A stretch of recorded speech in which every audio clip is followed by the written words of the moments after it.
पूरा दरबार जितना आंटी का है इतना ही बड़ा उनका क्या कहते हैं वो है ड्राइंग रूम है जहाँ पे गुरुजी की गद्दी है।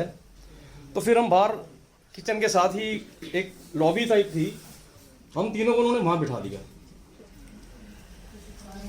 उसके बाद करीब 1 घंटा 1.5 घंटा हम बैठे रहे, जल प्रसाद भी सर्व हुआ, चाय प्रसाद भी सर्व हुई। गुरुजी अपने स्थान पे बैठे थे, भीने भीने से शब्द चल रहे थे। शब्द भी सिर्फ भाई हरजिंदर सिंह श्रीनगर वाले महाराज के या एक संत अनूप सिंह जी ऊना वाले हैं या भाई हरबंस सिंह जी, सिर्फ इन 3 लोगों के शब्द चलते थे। उस शब्द कोई और शब्द नहीं चलता था किसी तरह का भी। तो हम 1.5-2 घंटे बैठे रहे। उसके बाद किसी संगत ने हमें बोला कि अंदर गुरुजी बुला रहे हैं, अंदर जाओ। हम अंदर गए, इतना मतलब बिल्कुल खाली था। हम जैसे ही गुरुजी के पास दोबारा गए तो गुरुजी ने बोला दिल्लियों आए हो।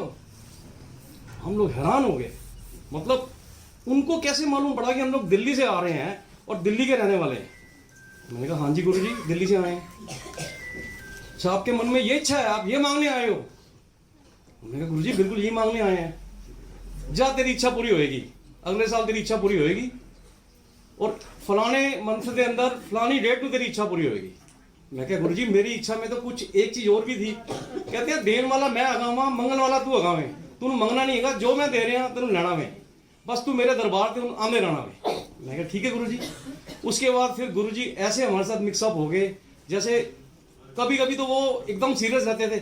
उसके बाद गुरुजी के साथ गप्पे मारी, वहाँ बैठे उनके चरणों में बैठे रहे, फिर कभी उनकी सेवा की, उनकी लातें दबाई, टांगे दबाई। मतलब ऐसे करते करते हमारा कब दिन निकल गया हमें पता नहीं लगा। हमें यह भी होश नहीं थी कि हमें वापस दिल्ली भी जाना है उस दिन, और दिल्ली जाने के लिए वापस ट्रेन पकड़नी है और घर पहुंचना है। तो ऐसे करते करते शाम हो गई। उसके बाद फिर शाम को 4:30-5 बजे करीब गुरुजी के आगे हुई, कहते ने चल हूँ जा यार, तू जा, उन तेनू जो देना सी मैं देता है, उन तू मेरे को जलंधर आंदा रही। मैं कहा ठीक है गुरुजी, अपने फैमिली में आंदा रही, हूँ तू जा, चला जा। उसके बाद वहाँ से हमने रिक्शा पकड़ा, फिर अपना कैंट यहाँ कौन सा स्टेशन था जलंधर का, वहाँ पहुँचे। और आप बिलीव नहीं करोगे संगत जी, ना मेरे पास टिकट थी जाने की, ना उस वक्त कोई फ़ोन होते थे। मैं स्टेशन पे पहुँचा हूँ और मेरे को आराम से वहाँ से सीट मिली है दिल्ली आने की, और मैं रात तक अपना 11:30-12 बजे तक दिल्ली पहुँच गया। इस तरह से फिर वहाँ से हमारी जर्नी शुरू हुई। फिर हम लोग करीब 15-20 दिन महीने में हमने जाना शुरू कर दिया। हम गुरुजी के पास जाते थे, ऐसे ही सारा दिन का सीक्वेंस चलता रहता था। मेरा बेटा था वो वहाँ पे खेलता रहता था और गुरुजी हमारे को ब्लेस करते रहते थे, गप्पे मारते रहते थे, कभी सीरियस हो जाते थे इस तरह से। और जब भी मैं वहाँ दिल्ली से गया हूँ और वहाँ से वापस आया हूँ, मैंने आज तक कभी मेरे को वापसी में ट्रेन की कोई परेशानी नहीं हुई है। आराम से गुरुजी हमारा अरेंजमेंट करते थे, चाहे वो 4:30 बजे हमारे को आज्ञा देते थे, चाहे वो शाम के 6 बजे देते थे, चाहे रात के 7 बजे देते थे। हमें मतलब क्योंकि धीरे धीरे सर्दी आती जा रही थी, हमें आज तक कोई ऐसा दिन नहीं था कि जब हमें ट्रेन ना मिली हो और हम दिल्ली 11-12-1 बजे तक ना पहुँचे। क्योंकि दिल्ली उतर के वहाँ से ऑटो चलते थे, हम लोग तिलक नगर के लिए ऑटो मिल जाते थे, हम आराम से घर पहुँच जाते थे। तो इस तरह से हमारी जर्नी स्टार्ट होगी और चलती रही। तो उसी दौरान फिर मेरी वाइफ ने उनसे पूछा गुरुजी कोई आप हमें अपना नाम भी दे दो जो हम आपका नाम जपा करें जब हम दिल्ली में होते हैं। तो उन्होंने कहा मेरा सिर्फ एक ही मंत्र है, ओम नमः शिवाय शिव जी सदा सहाय, ओम नमः शिवाय गुरु जी सदा सहाय। तुसी सिर्फ इो मंत्र करना है, भावें तुसी शनिवार मंदिर जाते हो, तुसी घर करते हो, जो करते हो, आपने सिर्फ यही मंत्र करना है। ये गुरुजी ने अपने मुंह से हमें अपना मंत्र बताया। हालांकि उससे पहले भी लोगों को पता होगा, बट गुरु ने कहा यही मेरा मंत्र है, आपने साथ में मेरा नाम लेके मंत्र करना है। इस तरह से जब हमारी जर्नी शुरू हुई और चलती रही आगे। फिर जनवरी 1995 का टाइम आया, तो जो गुरुजी ने हमें बख्शना था वो टाइम भी नज़दीक आ गया। उन्होंने हमें सितंबर 1995 में एक बख्शीश देनी थी, जिसकी स्टार्टिंग होनी थी जनवरी 1995 से।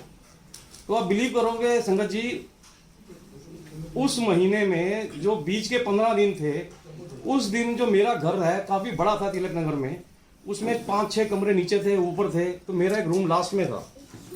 आप बिलीव करोगे मेरे रूम के अंदर गुरुजी की फ्रेगनेंस पूरे 15 दिन रही है। पूरे 15 दिन मेरे कमरे के अंदर फ्रेगनेंस रही है। जब मैं अपने बेडरूम से बाहर आता था, साथ में दूसरे रूम्स थे, उनमें कोई फ्रेगनेंस नहीं होती थी, कभी किसी को भी फ्रेगनेंस नहीं आई। हम अपने बेडरूम के अंदर होते थे, मैं, मेरी वाइफ और मेरा बेटा, हमें 24 आवर्स गुरुजी की फ्रेगनेंस वहाँ पूरे 15 दिन रही है। जो उन्होंने बख्शीश देनी थी, उन्होंने अपनी फ्रेगनेंस के जरिए जलंधर में बैठ के वहाँ से रहते हुए हमें वो बख्शीश उन दिनों में दे दी। और वो बख्शीश का फल हमें मिला फिर सितंबर 1995 में। वो भी मैं आपको बता देता हूँ, मैं थोड़ा शर्मा रहा हूँ शेयर करने में। मैं मांगने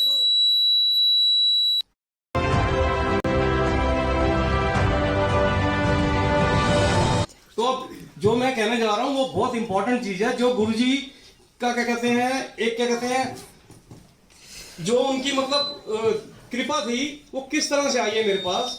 एग्जैक्ट 9 मंथ्स पहले मेरे घर के अंदर उन 15 डेज में, लेडीज तो सारी बातें समझ रही होंगी, मेरे घर के मेरे बेडरूम के अंदर वो फ्रेगनेंस रही है गुरुजी की। ये गुरुजी की कृपा थी जो उन्होंने मेरे को एक बेटी बख्शी अपने उससे, अपने उस क्या कहते हैं प्रताप से। हमारे बस में नहीं था, हमारे को दूसरा बच्चा चाहिए था, तो उन्होंने उन 15 दिन में वो फ्रेगनेंस मेरे घर में छोड़ी, जिसके जरिए मेरी बेटी हुई। 1995 में मेरी बिटिया पैदा हुई। अच्छा, उसी दौरान जब हम गुरुजी के पास जाया करते थे, इस सारी चीज से पहले 3-4 महीने जब हम वहां जाते रहे, तो एक बार गुरुजी कहते हैं अनिल एक काम करना, मैं दिल्ली आऊंगा, फलाने दिनों में मैं दिल्ली आऊंगा, क्योंकि उसमें मोबाइल तो होते नहीं थे। तो दिल्ली में गुरुजी का डेरा होता था S block greater class part 1 में। तू कलियुग दा बख्शनहार।